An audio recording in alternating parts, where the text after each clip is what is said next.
Welcome to Food Psych, a podcast about intuitive eating, body positivity, and health at every size. I'm your host, Christy Harrison, and I'm a registered dietitian, nutritionist, and certified intuitive eating counselor specializing in weight-inclusive wellness. Join me as I talk with interesting people from all walks of life about their relationships with food. I remember I was teething, little gums bleeding, cried every evening, it was all about eating. When I became a teen, it was all about beefing. Now I'm ready for the world, trying to sink my teeth in, stacking extra cheese. Hello, and welcome to episode 85. And Happy New Year. This is the first episode of 2017, so I hope your year is off to a good start. But I know that this is a pretty difficult time of year for anyone who's struggling in your relationship with food and who is trying to avoid getting back on the diet roller coaster, because there's so much temptation around you, right, at all times right now. And temptation in terms of, try this. This is the diet that's going to work. Or this isn't a diet, it's a lifestyle change. Or this is a healthy, wholesome, plant-based plan that has nothing to do with dieting, but P.S., you might lose weight, right? There's all these insidious messages now about different things that are going to change your life and make you healthy, quote unquote. And they sell themselves as not being a diet. Like, that's really the culture we live in right now, is that diets don't want to be marketed as diets. And so they're going to say all kinds of great marketing gimmicks to get you to think they're not a diet, but they're actually a diet.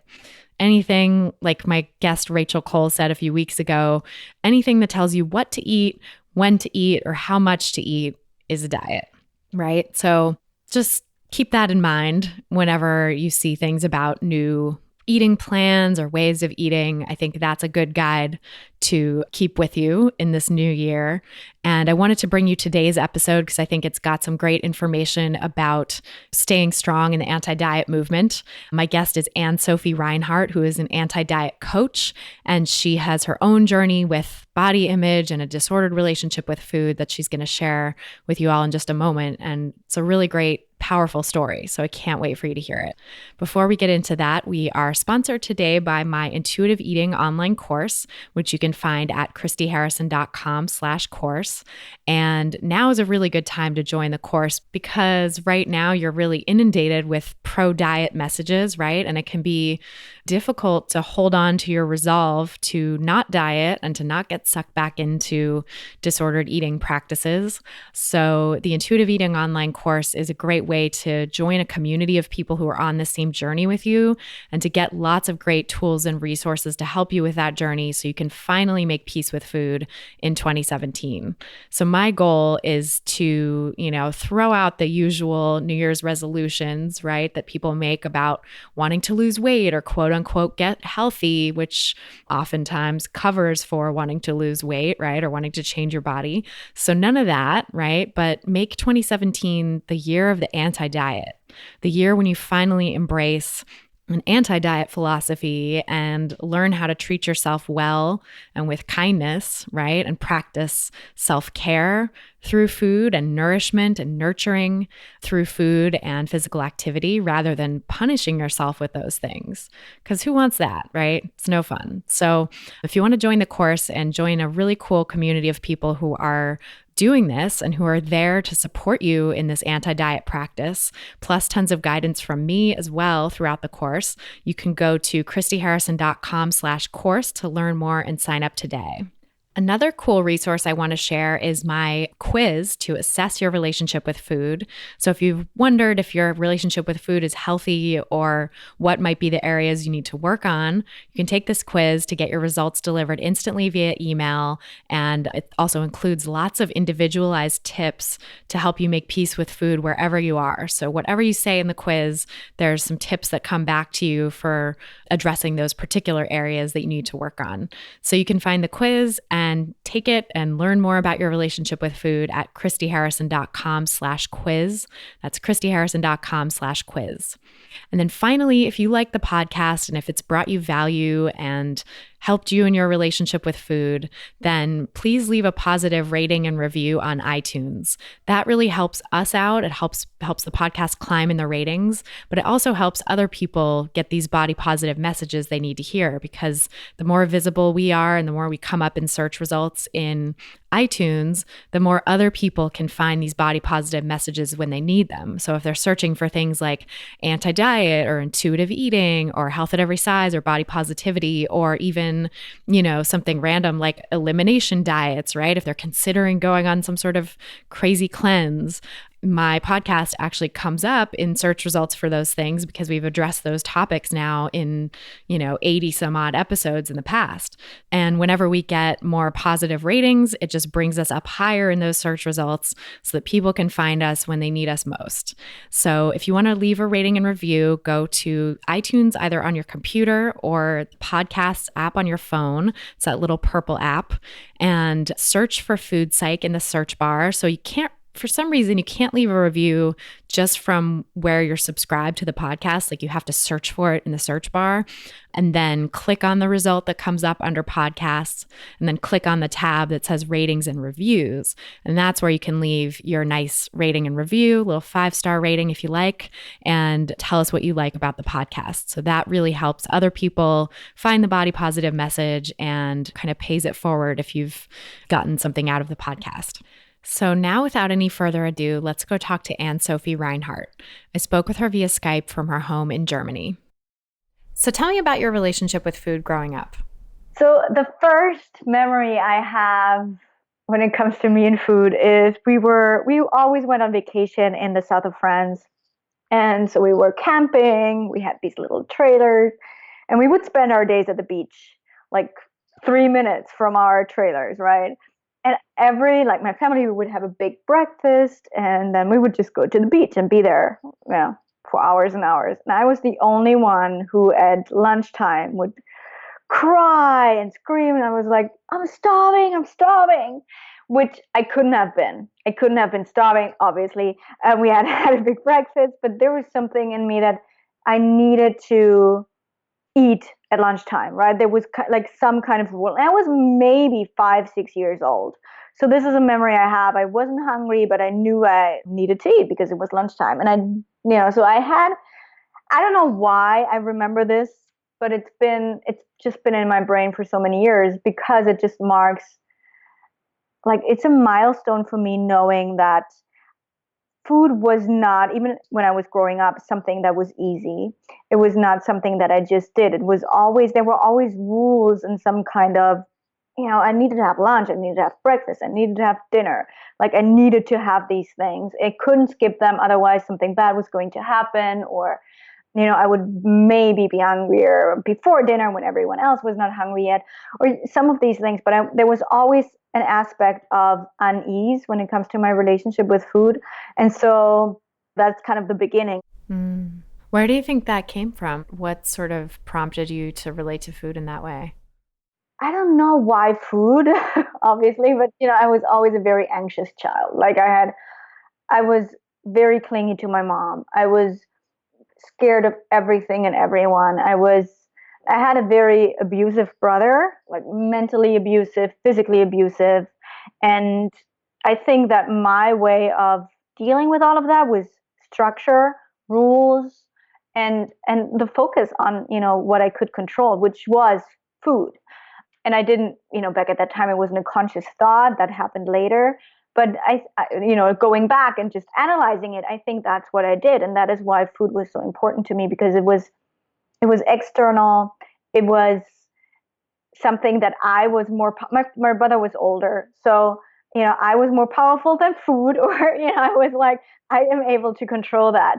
And it's not something that I have to endure. It's not something that I have to be silent about. I can control when I eat, how much I eat. So I think that was one of the biggest reasons why food was so important, and why there was just never this, when you're a kid, you're supposed to just eat, right? And be like, okay, listen to my body and do what my body says. But for me, it really was never like that, or not as long as I can remember. Yeah, and it sounds like trauma really took that away from you. Yeah, I think so. And it's, I'm over it as much as you can be over it. So there's no sadness anymore, no anger when I think back to that time. But sometimes, I sit back and I'm like, yeah, I never had that as a child, right? I never had that freedom that you're supposed to have as a child in all areas of life. but that's how I coped, and that's how I was able to survive, I think, and thrive in many areas, was to just have that one focus that I was able to kind of guide my fears and my anxieties into, and channel them in some kind of way. It makes so much sense. And that is such a common story, I think, for people who stumble into eating disorders young.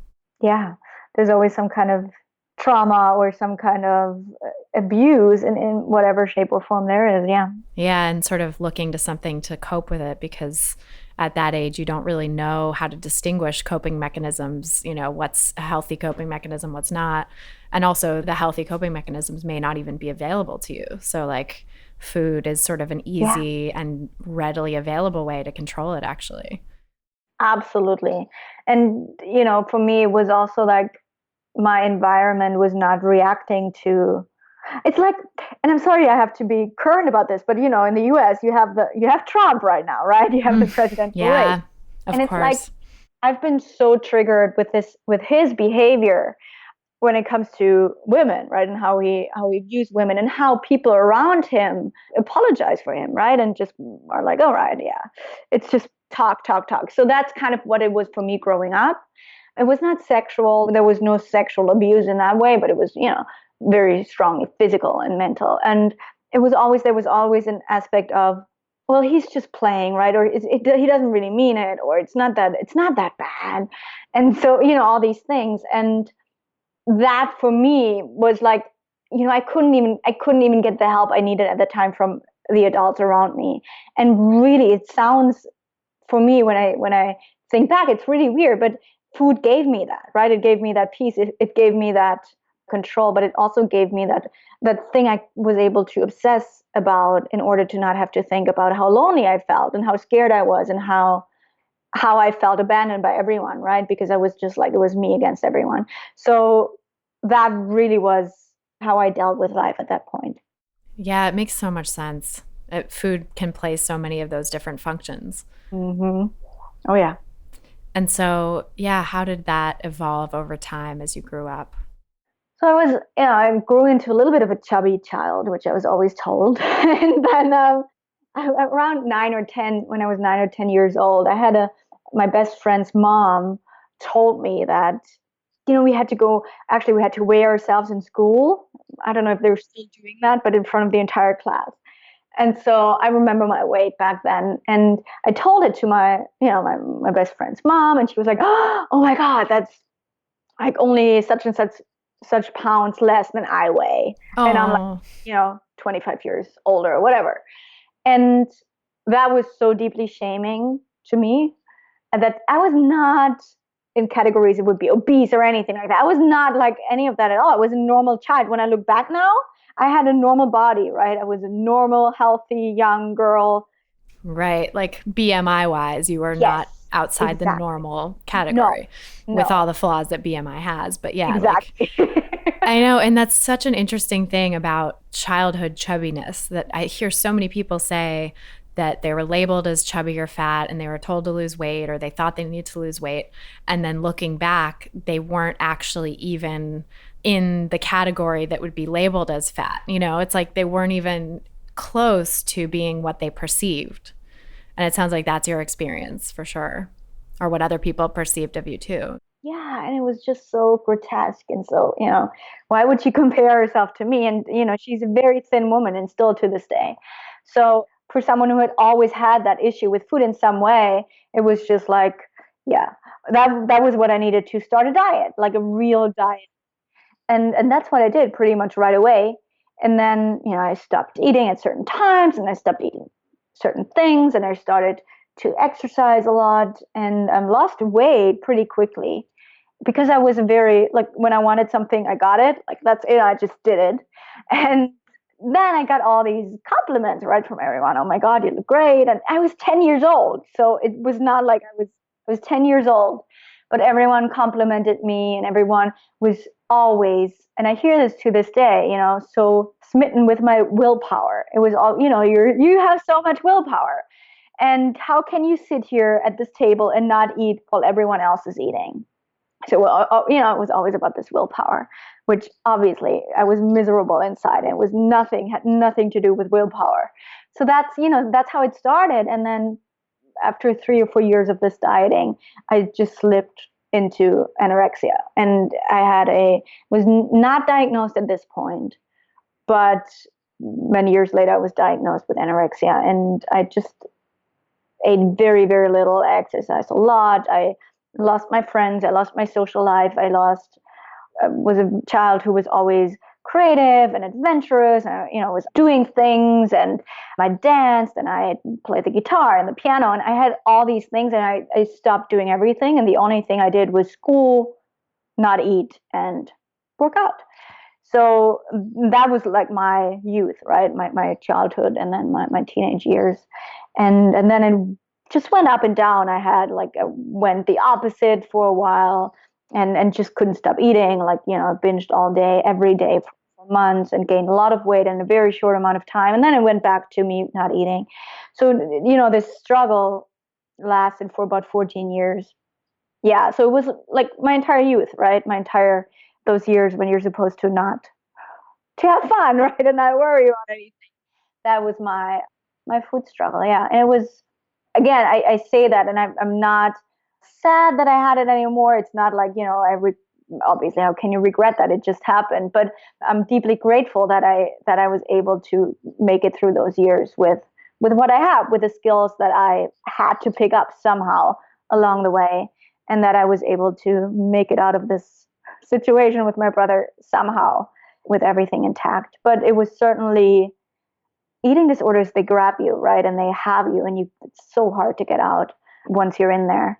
And so I wanted out, and I tried many times. I tried therapies and I tried clinics, and I wasn't ready. I just was not ready. And so I had to be at a specific point, at a specific time, right, to just say, okay, enough is enough. I want to heal.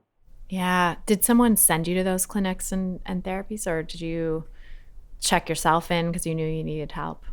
So I remember I was an exchange student in the US, and when I was there only for 6 months. But I remember that at that point, for the first time, I really saw how messed up my relationship with food was, and how everyone else, all the quote unquote normal teenagers ate. And that's when I called my mom, and I was like, when I come back home to Germany, I want to have therapy, because something's not right and I'm not happy. But my therapist, after 3 sessions, sent me then to a clinic, and that was just not the right thing for me at this time. Therapy, I'm convinced, would have been the right thing for me, to just stay in therapy, be at home, and still somehow in my environment, and not be sent off again after being gone for 6 months. And then I escaped after 3 days. I was like, no, this is not for me. So you are not ready for that kind of intensive treatment? Absolutely not. No, I still asked all the time. I asked about, can I go outside and walk? Can I exercise? I tried to not eat, to skip meals. I was not ready. I was so scared of gaining weight at that point. Yeah. When did it become about the weight and sort of the body image stuff start to be a real piece of it? Was that around when your friend's mom said that to you? Yeah, I think that's but it's so difficult to say, because, I have all these memories thinking back about body checking, and age 7, 8, especially after dinner. We had, my parents had a lot of friends over at that time, all the time. They cooked, and, lots of food all the time. And it was a fun time for me and for my sister and everyone and other children. But for me, it was also always about this, or, just checking, what does my body look like now that I've eaten, or that everyone else has eaten. And there was always diet talk, in our family and those, circle of friends. People talked about dieting, and they were on diets, and it was about gaining weight. And so there was always this kind of an aspect there. My brother struggled with his weight, so I had him being a role model or something. He was counting calories. My little sister was put on diets. So it was a big thing in our family. So it was just always present. It was always there. But I think it became about the weight when my best friend's mom just said, "Oh my God, you weigh so much." Mm-hmm. Yeah. And it's like, you're bad and wrong for weighing this. That was the Exactly. message. Yeah. Exactly. How could you? Ugh.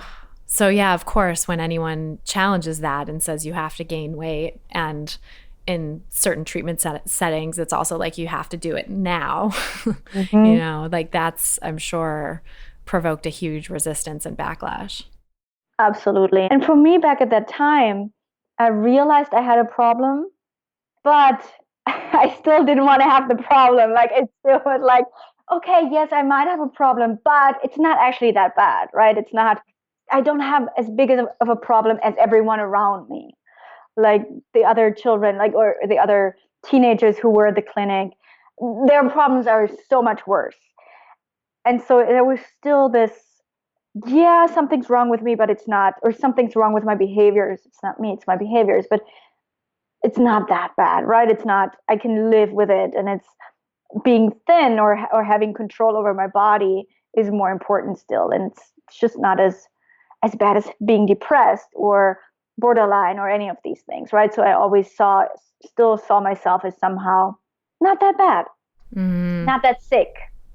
Right. Isn't it insidious how we can sort of convince ourselves, and the sort of perspective kind of toggles back and forth between, I really need help, I feel awful, and like, oh, it's not that bad, I'm not that sick. I totally went through that too with my own relationship with food, because there were several times when I tried to ask therapists for help. I tried to open the door and talk about my relationship with food, and I got met with like, nope, you're not thin enough, or that doesn't sound so bad, or whatever. And it just really like shut the door. And then it also became part of my inner monologue when I started trying to challenge those behaviors and beliefs. It was like, well, this person said I wasn't that bad, or this person said I wasn't too thin, so I guess it must be fine. I guess I'm actually okay. Exactly. And that's why there needs to be so much more education and awareness. But my dad's a doctor, and I lived in his home, obviously. He was around me all the time. And it was still, I was never sick enough. We talk about this now that I'm healthy and everything's fine. And he says, first of all, I'm his daughter, right? You don't want to see it. But also, he was not as aware of it, right? We're good with hiding. And even if we go and I sought help, like, I was sobbing at times. I was just like, something's not, I can't get out of this. I just can't. And there were times when I was very thin, yes, but there were also times when I was just quote unquote normal, right? And then I was quote unquote overweight. And so, I was always like going back and forth. So it was just not severe enough. And back at that time, and it's been like 10 years, which shouldn't be a long time, but it is in this, in this field. And I think there's more awareness now than there was back then. I don't think that doctors were just like thinking it was really that big of a problem, right? You're like, yeah, why don't you just eat? And so it's tricky. Our minds are tricky, and doctors then not taking, or therapists or whatever, and just your family not taking you seriously is horrendous, I think. I know, I know. And I can't tell you how many people I've talked to and seen as patients who, had an eating disorder starting very young, and the family just didn't want to see it, even if it did fit the picture, even if it was the sort of stereotypical emaciation, and especially if it wasn't, but, even if it was, like, I think it's really hard to break through that denial sometimes. Yeah. Sometimes the family just wants to be okay and pretend everything's okay. And I empathize with that. Of course, I want everything to be okay too. But I think it's just important to sort of reality check yourself sometimes, and think if something is going on that you're missing with your child, you gotta own up to that. Exactly. Absolutely. Yeah. So how did you kind of make the decision or make the transition then to getting help on your own terms? Did you go back and forth for a while of thinking you weren't really sick enough, or how did that play out? I did. And, again, there were times when I was sicker and times when I was more okay. And then I got married really, Oh, really, really suddenly. And wow.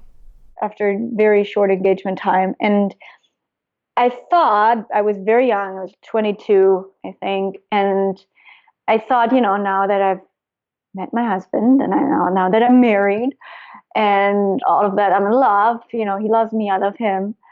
I'm going to be fine, right? I'm going to be okay, and this is going to heal. And I don't have the pressure of having to find a boyfriend or having to look good for others. I was just like, good, now I can be free. And the opposite happened. I got sicker and sicker, and my behaviors got more obsessive, and I was working out more and more and eating less. And it just very quickly, I realized that, okay, this is not working. He's not saving me. And I need to, because I was really, at that time, things were evolving so quickly, and I was working out so much. For me, at this time, it was really about the working out and exercising all the time, that I was just weak. And I had this moment one night coming back home from the gym where I was so weak, like physically so exhausted, that I just didn't want to do it anymore. I was not able to go back to the gym for another session and for another thing. And so that was like the moment I realized that I want help. Like, I do not want to do this anymore, to continue to fall apart and to hurt myself so much. And so that was like 4 or 5 months before I then checked myself into treatment. And it took a while for me to find a place. And during those months, I got worse. Again, it's so interesting how I even made that decision to change, but then I still couldn't stop. And then I went into treatment, and I was in treatment for 3 months. I didn't gain any weight. Like, it didn't really help on the behavioral aspect or level, but Was it an inpatient program or yes, yeah. Inpatient, exactly. So you were sort of able to like sneak around and do what you were going to do anyway. Exactly. Yeah. Yeah. And that's what I did. I think that's why, certain inpatient and residential programs seem so strict sometimes, and they're watching you like a hawk every move. But I think that's the reason, is because when people are sick enough, I mean, not sick enough, quote unquote, but like when they're in that state, when they're sick enough to think this way, they will stop at nothing to continue engaging those behaviors.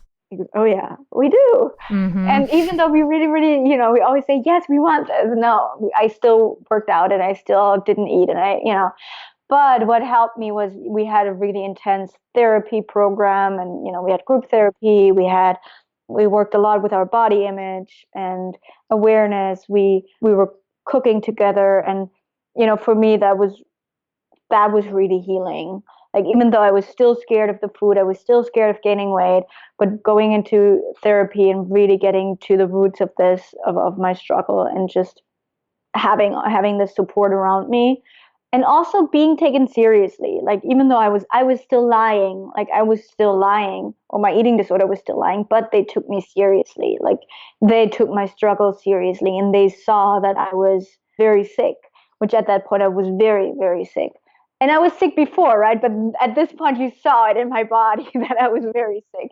And so that was good for me too, to just know. And also I think there was this aspect of, now my family knows that I am sick. Like, I always thought that nobody took me seriously. Like, I think that was one of the biggest things. Like, it was not me struggling with an eating disorder. It was just me being very, like, having that willpower, right? Being very strong-minded. And so that's what my family always thought of what I was doing and why I was doing it. And when I was at the clinic, and it was just really seriously, for me, it just felt like, yes, now they know that I've not been lying for all of these years. I've not been making this stuff up. I've not been pretending, wanting to be sick, or wanting to be weak, or wanting to be the one child that's just always has something. But that this was actually something that had taken over my life, and that I could not just stop doing, right? I couldn't just eat the cake, like all these comments you get, just eat. Oh my God, my grandma always told me that, I wish I was you. I would eat anything. And I wish I could eat this cake. And I wish I could eat that. And I would just eat all day long. And I was like, well, yeah, you don't get it. Totally doesn't get it. Meant well, but it was, there's no understanding of it. And so I didn't gain weight. There was no changing of my behaviors in the here and now. But those 3 months definitely brought me a lot of peace. And also then, just were kind of the beginning of me going out and really taking therapy seriously. And then I had a coach, and that was the beginning of me learning how to take care of myself and work with my body, like see my body as something more than just, something that weighs or something that, can weigh little or a lot. And just having all these awareness exercises that we did and having those tools, that was the beginning of my healing. And that was about 5.5 years ago now. And even though I have mixed feelings about inpatient treatment and about the methods that they've used, I still think that I needed that time, and it was very beneficial for me. Yeah, it sounds like it set the foundation and set the stage. Exactly. And then what did you do in therapy and sort of in your life at home to support that and to keep moving forward with your recovery? So I was lucky in that I found a great therapist who supported me in the transition, because it's really easy to come home and then go back right to what you've been doing before. And again, I was doing that on the behavioral level, but she really just helped me to. I knew why at this point. I knew why I was doing what I was doing. I knew, it came from my relationship with my brother. That's how it began. But we didn't just work on the core of it, but we also started to work on what can I do now, right? Therapy for me oftentimes is just, you go back into the past and you talk about that. But she really also took me into the present and it helped me to use what I knew about myself and about my relationship with my brother to start to see my worthiness as a person. Because up to this point, I was not a worthy person. I was what my brother had told me I was. And I was a bad girl. I was not anything. And I was, all these things he used to tell me. And so we started to basically build my self-worth, right, for the very first time. And she was not focused on the food aspect. She was specializing in it. So it was like she was an eating disorder therapist. And she talked to me about that a little bit, but she didn't give me meal plans or anything like that. She really focused on me, on my emotional well-being, while obviously looking after me and looking that, I don't completely fall apart on the food aspect, on the eating aspect, the behavioral aspect. But it was just also, we talked a lot and we worked a lot on that self-worth, which I had zero self-worth at that point. And then, when you build your self-worth, your body becomes less and less and less, your exact weight becomes less important over time. And so that was what we worked on mostly. And at home, with my husband, I still had that. He cut out specific food groups. And so that was very challenging for me at that point. I still went to the gym, or I started going to the gym at a certain point again. But by going through therapy and taking that seriously, and then also I read a lot of books, which at that point started to come out and being published, and just learning a lot about this. And also building a life that was more than just me and food, because that's what it had always been. It was just me and my workouts and food. I began to journal again. I began to blog. I began to do a podcast at that point. I had friends for the first time in a decade, and I've had, meaningful conversations, and I began to really live again while I was doing the therapy and everything. And that, all of these things together help to just with tiny baby steps, like every single day. It was like a decision. Today, I'm not going to skip breakfast. Today, I'm not going to go on a juice fast. Today, I'm not, because all of these crazy ideas, I had them. And it's just like I was being triggered every day, but it was a decision. And then there were good days and bad days, as you probably know. It's one step in front of the other. And that's how I very slowly recovered. I like that metaphor a lot, because it really is just such a step-by-step, slow journey that you can't just do overnight.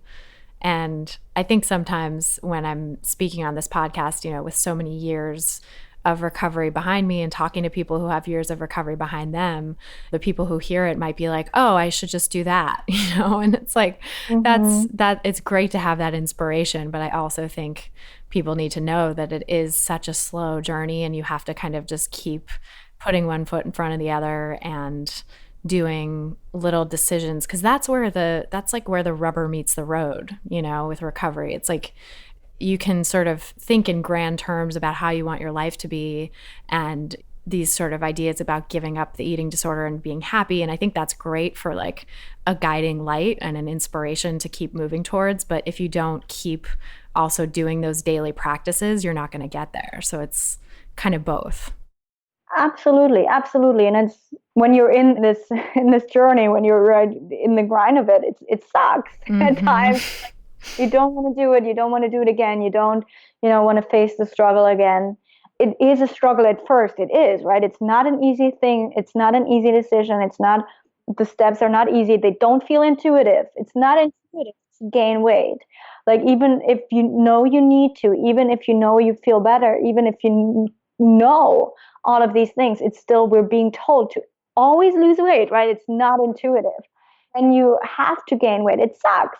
But over time, it gets easier. It gets less scary. It gets, then over time, it gets less important, right? And it's just like it begins to change. Your brain begins to change, and what you focus on begins to change. But it takes time. It does not happen in a month. It doesn't, as great as it would be, but it just takes much, much longer than that. Yeah. And I think that's, your experience of like going to this treatment program for 3 months. It did give you a really great base, but it also didn't fix everything in the 3-month period by any means. Like you had much more to your journey ahead of you. So I think that's another important thing too, if like anyone's considering treatment, to know that treatment is huge and it can certainly boost your recovery and give you a great jumping off point, but also like you got to keep doing it.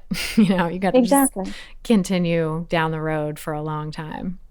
Absolutely. And you won't get out and your life will be amazing and everything will be fine and great. And as great as that would be, it's just that's not how it works. No, I know. Unfortunately, it's not how really anything works in life, actually. No, it's true. Yeah. So how do you think you started accepting your body? Like, what were some of the moments or the ideas or tips or something that really registered? So I think I did not have my period for years and years and years. So the first time I had my period again, that was a moment of respect, like, this is working again, even though after everything that I've done to my body and after all of these years of abuse, it's still working, right? And it's still functioning. And so the internal work for me was huge. But also then as I began to have more energy because I was eating more and I was not so severely underweight, I just felt so grateful. I just felt so grateful that I was able to move throughout my day without feeling dizzy all the time, without, shaking and all of these symptoms that I had.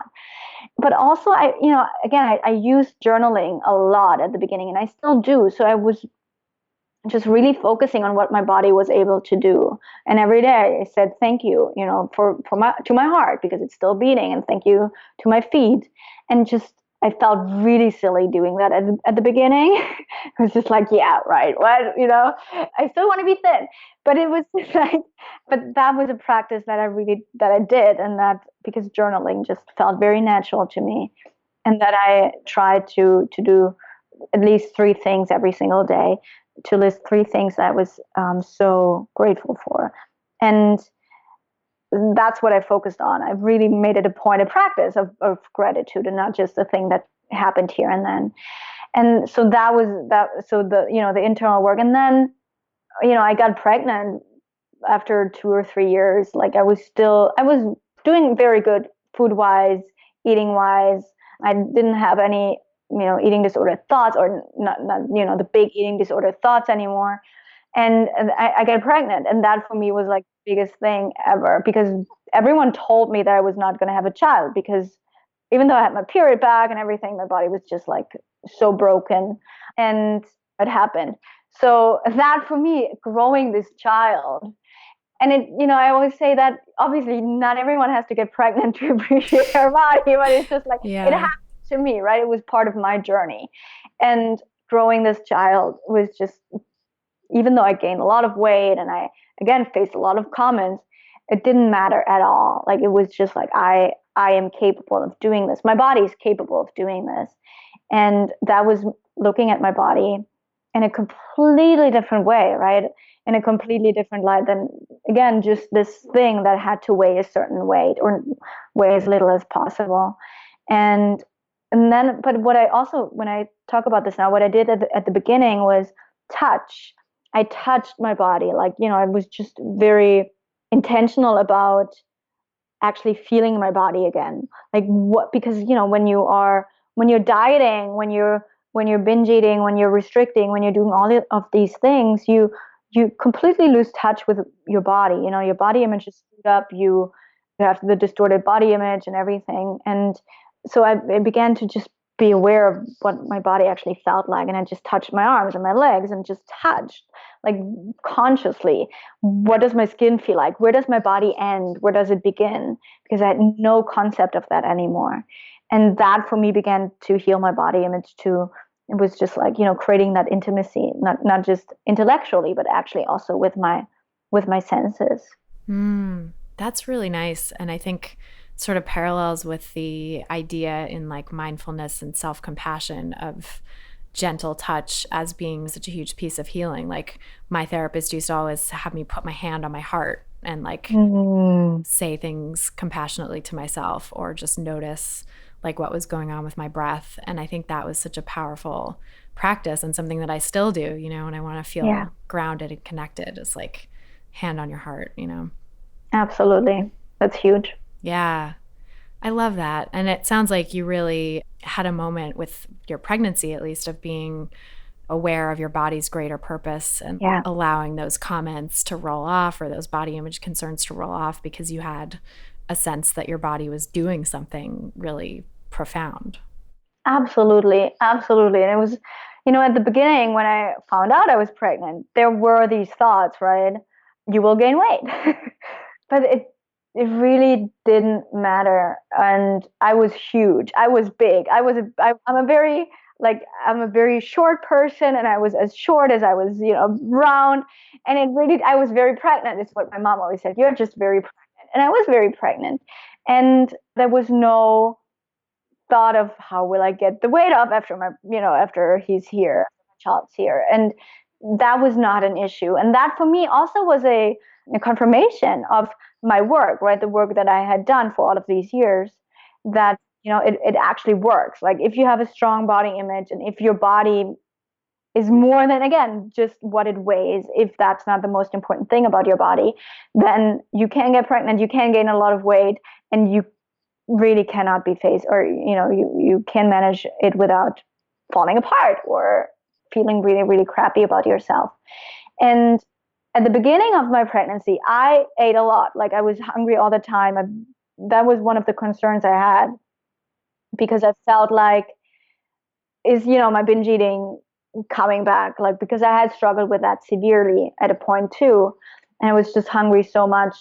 And that subsided after like 3 months or so. And I was just like, okay, that's a phase, that was part of it. I needed it.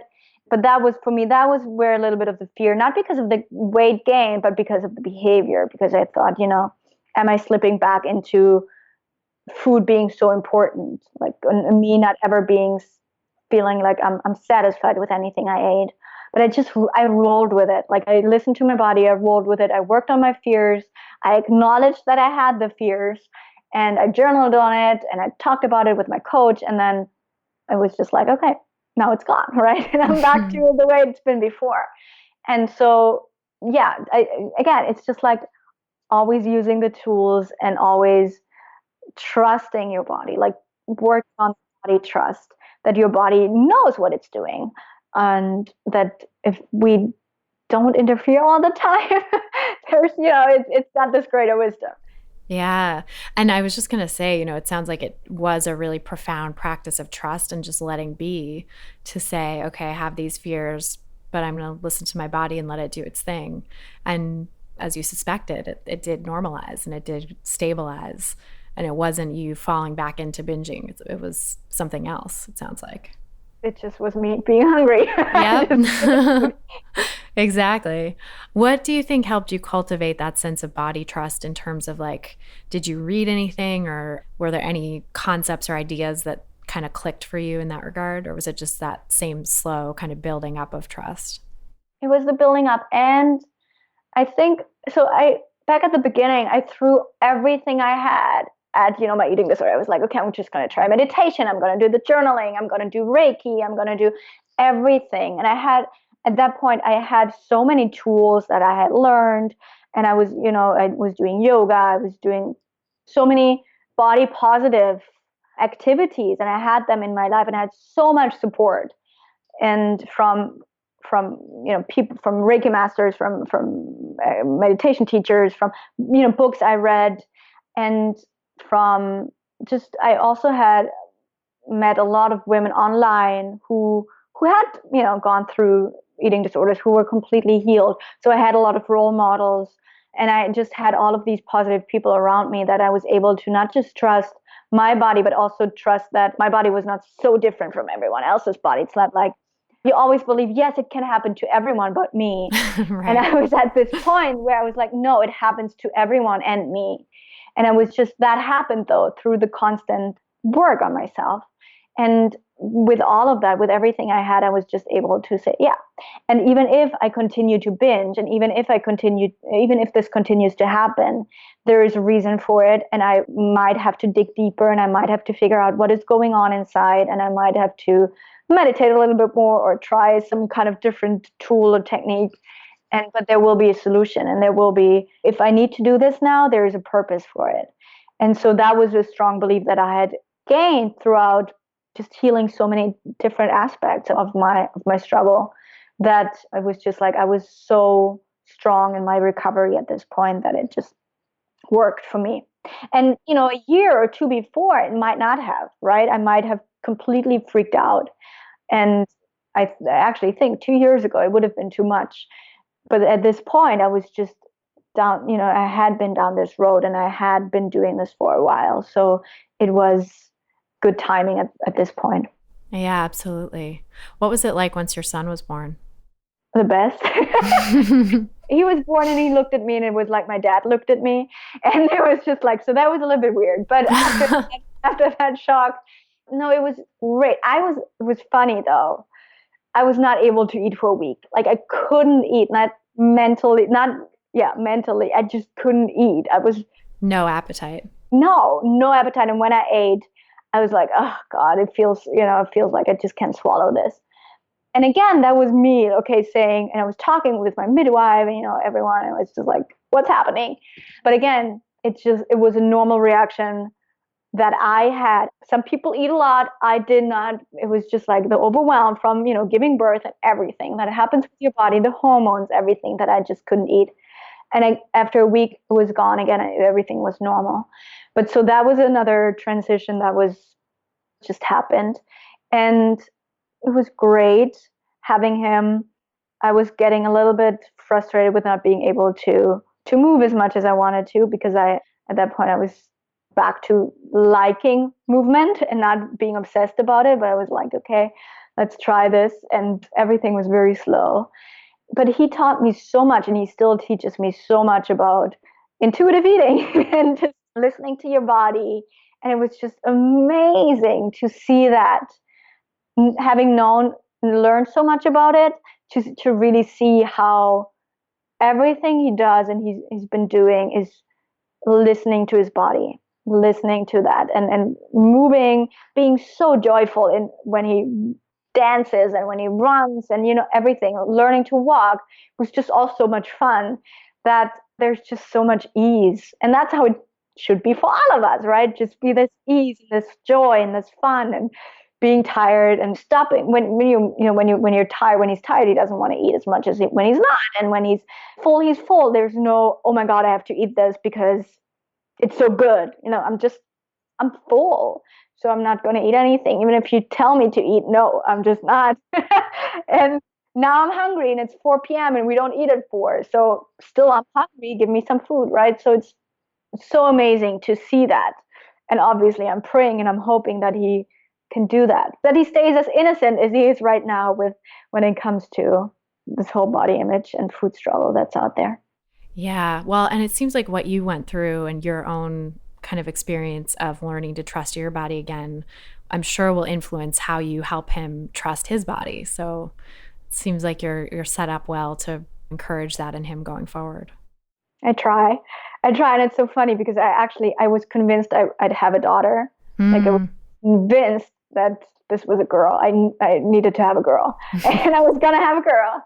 And well, obviously he's not a girl, which is actually, I was then, but while I was preparing to have a girl, I was thinking so much about how I was going to raise the aspect, right, of food and how this was going, because it's so hard, I think, for parents to know that this issue is out there.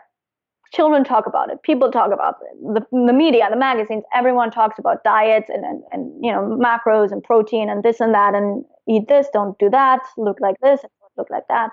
So I was thinking about this a lot, and I was also researching it a little bit, and it's hard. It's not easy because there's so much fear, and I think there's so much fear in doing it wrong now that sometimes you tend to do a little bit too much. But I think that I try not to make it an issue at all. Like, this is what I'm at right now. Like, food is food, your body is your body, and we use our bodies to move, to have fun in this life. We take care of our bodies, and we eat, right? And we eat chocolate, and because, well, he doesn't like chocolate, but we eat candy and we eat like healthy things, and which is also ironic because I love chocolate and he does not at all. But we have ice cream and we eat veggies, and he eats some, he doesn't like others. And it's just like, okay, I try not to force anything on him, but I also try to have a variety of foods and a variety of activities in our lives, right? So that is just normal, I think. I'm hoping to not make it an issue until he makes it one. Mm-hmm. And hopefully he can avoid that pressure. Yeah. Oh, yeah. Which he's a boy. Like, boys still have it easier than girls, even though it's been getting a little bit more and more on boys too, but it's still easier. Yeah, I think the pressures on women from such a young age in media are sort of extreme, and yeah, that exists for boys and men to some degree too, but definitely not as extreme, I think. I agree. And I have a little cousin who, I don't know, she was 4, 5, 6 years old, and she already knew about proteins and carbs and all that. And as much as I was focused on food, I did not know these things at that age. And so that broke my heart when I realized how educated she was around food already at such a young age, which from just by picking it up, right? From everything that's around us. And so, yeah, as much resilience as we can build, and as we can also, be a role model. I think that's really important. So that's our work. I think that's our generation's work, to just not just for our own children, but for just everyone, right, who's growing up now. That's so well said. I think it is. It really is our work. And maybe that's why it's no coincidence that there are so many women kind of coming to this and doing this work as coaches and, nutritionists and stuff now too, that we've gone through it and want to help change the world.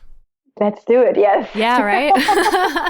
I'm with you. I'm so glad. It's incredible to connect with people around the world, literally. It's like you're in Germany and doing this incredible work there. And I'm so lucky to know you and to have stumbled on you. So thank you. Thank you. Obviously, you know how I feel about what you're doing. So I'm so honored to be talking with you about this today. Yeah, this is fantastic. And so tell us a little bit about career-wise, kind of how you made the transition to work in coaching and what you do now and where people can find you. Sure. So it happened very organically without me ever wanting to be a coach or knowing that there was coaches out there. But when I was in treatment, I started to blog because I had met friends online, and now they're quote unquote real life friends. But at that point, they were online everywhere around the world. And I was just blogging for the first time, actually being open about this, right? And sharing, this is what's going on. This is what treatment is like. And, well, just putting it out there. And then without the intention of ever having people find this blog, people found it, people I didn't know. And so that's how it started. I got messages, I got emails, and it was just like, this is very helpful. And then I had a lot of friends who were doing podcasting. So I started a podcast because that's what we did. There was no big intention behind it other than saying, okay, I'm doing this. This is my journey. I'm going to podcast about it. And so that's how it started. And then slowly I found that there were people who were doing coaching for a living, that coaching was actually a thing, that you could train to be a coach, that this was out there, and just got really fascinated by it. And I had, again, many friends. I met many people who were coaches, and then I was trained as a Mother Big Life coach and later as an eating psychology coach, and just very organically happened. But it's been the best journey ever, which is why I'm so grateful also that I went through the struggle with food, right? Because I'm here because of it now. I'm doing this work because I went through what I did. And it led me on this path to working with incredible women all around the world who are courageous enough to say, okay, I don't want to diet anymore. I don't want to hate my body anymore. I don't want to binge anymore. I just want to live my life and have a great life and not be so focused on my body and so focused on my weight. So what started out as me just sharing my struggle with eating disorders, it turned into me now working with women who want to escape diet prison and are just ready again to live their life and to not focus so much on counting calories and thinking about proteins and thinking about points and all these indexes and everything. So you can find me over at Anne-Sophie.us. That's ANNESOPHIE.us. And there are links to Facebook. And I have a Facebook group called Escape Diet Prison and a podcast that is called Escape Diet Prison. And yeah, I'm just sharing the great tools that are out there in order to heal and in order to let go of the battle that we engage in when we fight food and fight our bodies. Oh, I love it. I'm going to put links to those in the show notes and to my episode of your podcast also, because that was a fun one.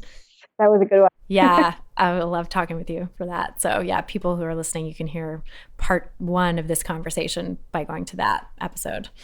So thank you so much for being on the podcast. It's such a pleasure talking with you. Thank you so much. Really, it's been incredible being on the show and being able to share my story with your listeners. So that's our show. Thanks again so much to our guests for being here and to you guys for listening. And we'll be back again next week with another brand new episode. Meanwhile, I'd love to stay in touch. And the best way to do that is via email. So you can go to christyharrison.com/email to sign up for my VIP list. I'll send you info about new episodes of the podcast as they drop, as well as exclusive sneak previews of new episodes, exclusive giveaways and other special deals on the products and services I offer, special tips on how to make peace with food and learn to trust your body, and a whole lot more. Sign up at christyharrison.com/email. You can also subscribe via iTunes and leave us a nice rating and review, which is a great way to get the word out about the podcast and help other people find these important messages. Just go to iTunes from your computer or your podcasts app, type in Food Psych to the search bar, click on the result that comes up under podcasts, and then click on ratings and reviews, and you can leave a rating and review right there. And I really appreciate all the 5-star reviews and wonderful ratings that we've gotten because it's helped us climb really high right now in the rankings. So we're currently in the top 50 of all health podcasts, and that's really cool because we're competing against some of the diet mentality, sort of traditional weight management and body shaming types of messages that I'm trying to fight with this podcast. So we've really started to beat out a lot of the diety voices, and I'd love to continue climbing higher in the rankings to get this message out even further. So please leave us a nice rating and review. It's so very much appreciated. And thanks to everyone who's left reviews so far. The music you're hearing behind me now is by a band called AWOL, and the track is called Food, used under the Creative Commons license. Thanks so much for listening, and until next time, stay psyched. Stupid or scared, no work in the kitchen now. Who put you there in that perfect